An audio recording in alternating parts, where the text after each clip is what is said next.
నిన్న మరొక అంశము కేటీఆర్ ఇన్న చిట్చాట్లు చాలా కీలక అంశాలు మాట్లాడడం జరిగింది. చాలా కీలక అంశాలు. రేవంత్ రెడ్డి అంటే ఆయన కాంగ్రెస్ బ్రీడ్ కాదు, కాంగ్రెస్ కాదు ఆయన. ఆయన అభినవ గాడ్సే రేవంత్ రెడ్డి. అభినవ గాడ్సే. గాడ్సే అంటే ఎవరు? గాంధీని చంపినటువంటి వ్యక్తి. ఆ గాడ్సే ఇవాళ కాంగ్రెస్ పార్టీలో ఉన్నాడు. అభినవ గాడ్సే రేవంత్ రెడ్డి అని చెప్పేసి మాట్లాడడం జరిగింది. రేవంత్వి గాడ్సే మూలాలే. ఆయన అప్పుల లెక్కలు తప్పు. అందాల పోటీలు అవసరమా? ఊరికి బ్యూటీ పార్లర్ పెడతావా? మేము కూడా బట్టలు ఇప్పగలం. ఎవరివి? రేవంత్ రెడ్డి గారి బట్టలు ఇప్పగలం.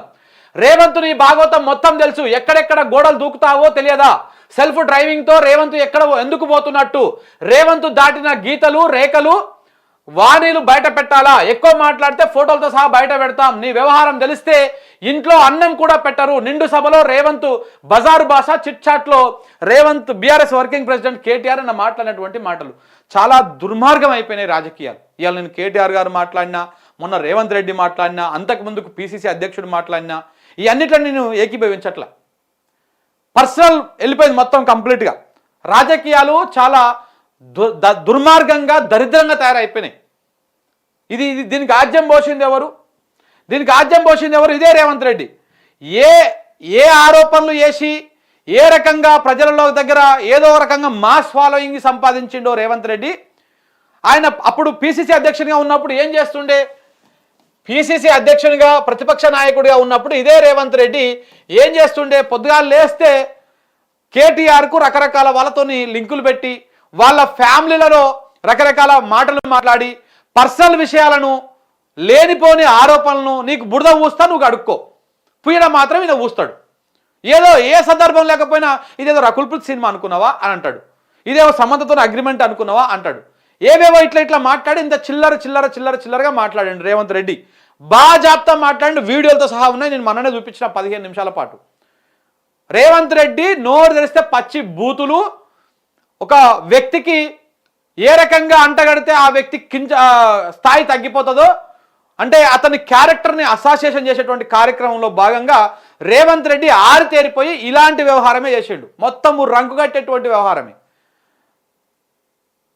కేసీఆర్నేమో ఆయన తాగుతాడు అన్నటువంటి విధంగా రాంగ్గా ప్రొటెక్ట్ చేసిర్రు. ఆయన ఉద్యమాన్ని, తెలంగాణ తెచ్చిన దాన్ని, చేసిన ఆమరణ దీక్షని, వచ్చిన తెలంగాణని 10 ఏళ్ళు పరిపాలించిన దాన్ని ఇవన్నీ పక్కకు పోయినాయి. ఇవన్నీ పక్కకు పోయి కేవలం కేసీఆర్ అంటే ఇగో ఈ రకంగా ఇట్లా ఒక చెడు వ్యసనం అన్నటువంటి విధంగా ఆయన మీద తప్పుడు ప్రచారాలు చేసిరు. ఇదే రేవంత్ రెడ్డి అండ్ కో. దాని తర్వాత కేటీఆర్ మీద ఇలాంటి తప్పుడు ప్రచారమే. ఎందుకు అంటే వాళ్ళని డైరెక్ట్గా సబ్జెక్ట్తో కొట్టలేడు కాబట్టి, డైరెక్ట్గా ప్రజాక్షేత్రంలో సబ్జెక్టుతో మాట్లాడితే అర్థమవుతలేదు కాబట్టి జనం దేనికి కనెక్ట్ అవుతారు? ఇప్పుడు ఇవాళ మీరు చూడండి, సీరియల్స్లో, సినిమా కానీ, సీరియల్స్ కానీ, రియాలిటీ షోస్ కానీ, ఇదంతా బెడ్రూము, ఈ మానవ సంబంధాలు దీని చుట్టుముట్ట తిరుగుతూ ఉంటుంది. ఏదో బెడ్రూమ్ ముచ్చట్ల మీద జోకులు వేస్తే హహహా అని అవుతూ ఉంటాం మనం. సో ఇట్లా మొత్తం ఇదే వ్యవహారాలు నడుస్తూ ఉంటాయి. సేమ్ అదే పాలసీని ఫాలో అయిపోయి రేవంత్ రెడ్డి గతంలో రాజకీయ విమర్శలు పక్కన పెట్టేసి పర్సనల్ విమర్శల మీద పడ్డాడు. ఫ్యామిలీల మీద పడ్డాడు. ఇలా అదే ఆయనకు మెడకు చుట్టుకుంటుంది. ఎవరికి? ఇదే రేవంత్ రెడ్డికి. ఇప్పుడు ఏదైనా సరే పిల్లైనా పుల్లైనా ఈ రోజు ఇదే కథ పెడితే తర్వాత తిరగబడతారు కదా. ఈ హరాస్మెంట్ ఎక్కువైనప్పుడు తిరగబడతారు కదా. సేమ్ అట్లనే ఇప్పుడు తిరగబడ్డారు. కేసీఆర్ తాగుతాడు అంటే నిన్న ఏం చేశారు? మొత్తం రాహుల్ గాంధీ బార్లకు పోయి ఓ అమ్మాయితో శంగ ఎగిరేది, పక్కన మందు బాటలు ఉన్నటువంటి వీడియోలు, ఫోటోలన్నీ బయట పెట్టేసారు. ఇగో ఇదిరా మీ పార్టీ అగ్రనాయకుడి భాగవతం ఇదిరా అని చెప్పేసి చూపిస్తూ ఉన్నారు. ఈయన కారణంగా రాహుల్ గాంధీ జతివాయే. అప్పట్లో వైట్ ఛాలెంజ్ అని చెప్పేసి డ్రగ్ టెస్టులు చేసుకుంటావా అని చెప్పేసి మాట్లాడితే రాహుల్ గాంధీ చేసుకుంటాడా అని చెప్పేసి అదొకటి పెద్ద ట్విట్టర్లో ట్రెండింగ్ చేసిరు. ఇజ్జతివాయ్. సో అట్లా ఇప్పుడు ఈయన వేసినటువంటి వాడుతున్నటువంటి భాష ఇవన్నీ కూడా ఇప్పుడు ఈయన కాడికి వచ్చినాయి. నిన్న కేటీఆర్ కూడా గదే మాట్లాడబట్టి ఏమన్నాడు? ఇగో నువ్వు ఇన్ని మాట్లాడుతున్నావు కదా, నీ కథలు అదేదో సొసైటీ ఉంటుందంట. ఏం సొసైటీ అది? సాగర్ సొసైటీ అనుకుంటా. ఆంధ్రజ్యోతి అని ఇంకా మంచిగా రాసిండు. ఇగో సాగర్ సొసైటీలో ఎంతసేపు ఉండేవాడివో, సాగర్ సొసైటీలో ఎంతసేపు ఉండవు. ఇగో ఇక్కడ ఏం రాసిర్రు? ఏదది?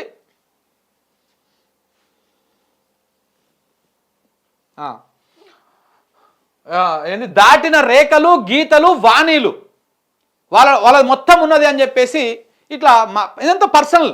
100% దీన్ని యాక్సెప్టబుల్ కానే కాదు. బట్ కానీ ఆ ఏమంటారు కుక్క కాటుకు చెప్పు దెబ్బ అన్నట్టు ముళ్ళును ముళ్ళుతోంది అన్నట్టు ఆయన ఆరోపణలు చేసిండు. ఇప్పుడు ఈయన ఈ ఆరోపణలు చేస్తున్నాడు.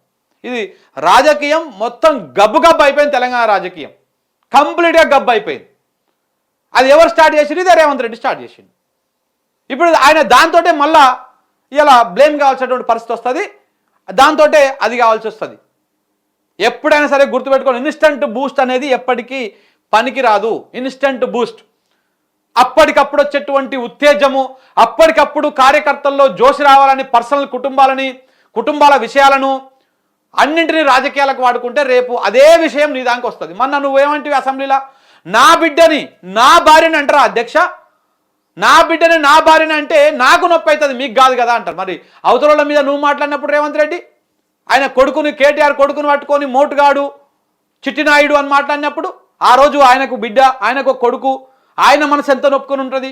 అదే కేటీఆర్ మనసు, అదే కేసీఆర్ మనసు, వాళ్ళ మనసులు ఎంత నొచ్చుకొని ఉంటాయి. ఇవాళ నీ బిడ్డననేసరికి, నీ బిడ్డ దగ్గరకు వచ్చేసరికి విషయము, నీ భార్య దగ్గరకు వచ్చేసరికి మాట్లాడతావా? నేను ఇంకొక విషయం కూడా గుర్తు చేయాల్సుకున్నా. అప్పట్లో దీపావళికి ముందు కేటీఆర్ గారి బావమరిది గృహప్రవేశ కార్యక్రమం పెట్టుకుంటే ఆ కార్యక్రమం మీద ఇదే బిగ్ టీవీలో పనిచేస్తున్నటువంటి కొంతమంది మహిళా జర్నలిస్టులను అక్కడికి పంపించి అక్కడ కేటీఆర్ భార్య రేవు పార్టీలో ఉందని చెప్పేసి తమ్నేలు పెట్టించి, ఎంత దుర్మార్గం అండి, ఎంత నీచమండి.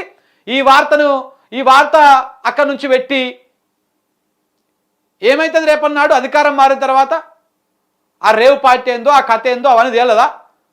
ఆ సోకాల్డ్ మహిళా జర్నలిస్టులో లేకపోతే ఇంకెవరో అవన్నిటికి సమాధానం చెప్పుకోవాల్సినటువంటి పరిస్థితి రాదా? 100% వస్తుంది. దాంట్లో ఎలాంటి డౌట్ లేదు కదా. సో కాబట్టి ఇవన్నీ కూడా అవన్నీ స్టార్ట్ చేసింది రేవంత్ రెడ్డి. బాజాప్తా ఏపీ సాంప్రదాయాన్ని, ఏపీ రాజకీయాల్లో కులగజ్జు ఇలాంటి గబ్బంతా ఏపీ రాజకీయాల్లో ఉంటుంది. ఆ గబ్బంతా తీసుకొచ్చింది ఇక్కడ ఇంపోర్ట్ చేసింది ఇదే రేవంత్ రెడ్డి. ఇదే రేవంత్ రెడ్డికి ఇప్పుడు అదే రేపటి నాడు ఉచ్చుగా మారబోతా ఉంది. మీరు చూస్తూ ఉండండి. ఇలా ఆయన కుటుంబం కాడికి పోయిన రేపనాడు నీ కుటుంబం కాడికి వస్తారు. ఆ రోజు నువ్వు చేసింది ఏందిరా అని అడుగుతారు. బాగా చెప్తా ఇది అదే అడుగుతున్నారు ఇప్పుడు రేవంత్ రెడ్డి గారు. ఇక నేను చేసేసిన కానీ నా దగ్గరికి ఎవరు రావద్దు, నా కుటుంబం జోలికి ఎవరు రావద్దు అంటే ఊకుట్రా తెలంగాణ సమాజం? ఊకోరు కదా. సో కాబట్టి ఎక్కడ మొదలైనవో అక్కడికే పోతావు మళ్ళా కూడా. సో కాబట్టి ఇదంతా ఈ మొత్తం గబ్బు రాజకీయం స్టార్ట్ చేసేది రేవంత్ రెడ్డికి అది రేపు నాడు ఉచ్చుగా పోతా ఉన్నది. రేపు ఆయన పదవి పోవడానికి కూడా అదే కారణం అయితే చూడండి. రేపు ఈ ఇన్స్టంట్ బూస్టులు అప్పటికప్పుడు కార్యకర్తల లోపల ఏదో ఒక విధంగా చర్చ చేయాలి కాబట్టి ఆ రోజు నోటికి వచ్చింది వాగిండు. రేపనాడు అది ఇప్పుడు బండి సంజయ్ కూడా గతంలో మాట్లాడిండు. ఏదో కొన్ని కమ్యూనిటీస్ని రెచ్చగొట్టే ప్రయత్నం చేసిండు. కానీ ఆయన మరీ గింత మరీ పర్సనల్గా పోయి ఇవి చేసేటువంటి కార్యక్రమాలు చేయలే. ఆయన కూడా చేసిండు, నువ్వు దాపల ఆయన ఒలపల అంతే. మరీ దిగజారిపోయి కుటుంబాల జోలికి పోయి ఇవన్నీ చేస్తే అందరికీ కుటుంబాలు ఉంటాయి, అందరికీ రూప్ హోల్స్ ఉంటాయి, అందరికీ ప్రాబ్లమ్స్ ఉంటాయి, అందరికీ సమస్యలు ఉంటాయి. రాజకీయ నాయకులకు అవి ఇంకా ఒకంత ఎక్కువనే ఉంటాయి తప్ప తక్కువే ఉండయి. సో కాబట్టి ఇవన్నీ కూడా రాజకీయాలలో మంచిది కాదు. ఇది పర్సనల్ కుటుంబాల వ్యవహారాలకు, పర్సనల్ వర్షాలకు పోయి దాన్ని పబ్లిక్లో పెట్టి దాన్ని రాజకీయ లబ్ధి పొందాలనుకోవడము 200% తప్పు. 200% తప్పు. అది ఎవరు చేసినా తప్పే. అది బీఆర్ఎస్ వాళ్ళు చేసినా తప్పే, కాంగ్రెస్ వాళ్ళు చేసినా తప్పే, బీజేపీ వాళ్ళు చేసినా తప్పే, ఎవరు చేసినా కానీ తప్పే. ఇలా రేవంత్ రెడ్డి అది చేసి ఇలా దానికే బలి అవుతున్నట్టు చూసినావా? ఇగో అదే బెస్ట్ ఎగ్జాంపుల్. అంతకు మించినటువంటిది ఇంకొకటి ఏముండదు. సో కాబట్టి ఈ రాజకీయాన్ని, ఇలాంటి చిల్లర మళ్ళినటువంటి వ్యవహారాన్ని ఇటు అన్ని పక్షాలు బంద్ పెట్టుకోవాలి. ఇలా నేను కేటీఆర్ గారిని తప్పనట్లే, ఎందుకంటే ఆయన అవన్నీ ఎదుర్కొన్నాడు కదా, ఆ సమస్యలన్నీ ఎదుర్కొన్నాడు. అవన్నీ వాళ్ళు చాలా ఇప్పటిదాకా కూడా బీఆర్ఎస్ వాళ్ళు ఎవరి ఫ్యామిలీ పర్సనల్ విషయాలను మాట్లాడలే. కానీ కాంగ్రెస్లో ఉన్నటువంటి సోషల్ మీడియా కాడ నుంచి మొదలు పెడితే అందరి ఫ్యామిలీల విషయాలు, పర్సనల్ విషయాలు మాట్లాడారు. ఇంకా నాకు తెలిసిన వాళ్ళు చాలామంది ఉన్నారు. నిజంగా రేవంత్ రెడ్డికి తాగుడు అలవాటు లేదంట, కానీ మిగతా చాలా ఉన్నాయంట. మరి వాళ్ళే కాంగ్రెస్ వాళ్ళు చెప్తున్నారు. మరి అవన్నీ కూడా చర్చ అవుతుంది కదా.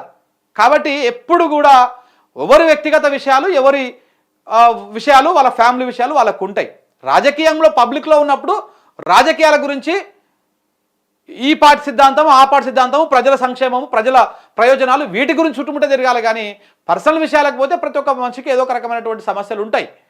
దాన్ని పెట్టుకుంటా పోతే మొత్తానికి ప్రజా సమస్యలు పక్కకు పోతాయి. ఇప్పుడు చూసిరా, ఇప్పుడు వాళ్ళు మాట్లాడారని చెప్పి వీళ్ళు మాట్లాడబట్టి ఇప్పుడు మొత్తానికే సినిమా మారిపోయాయి, మొత్తం చర్చ అంతా పక్కకు పోయా. సో కాబట్టి ఇది ఏ మాత్రం కూడా మంచిది కాదు. ఇది అన్ని పార్టీలు గుర్తుపెట్టుకోవాలి. ఈ సాంప్రదాయాన్ని తెలంగాణలో లేనటువంటి ఈ గబ్బు సాంప్రదాయాన్ని తీసుకురాకండి దయచేసి రాజకీయాలకి.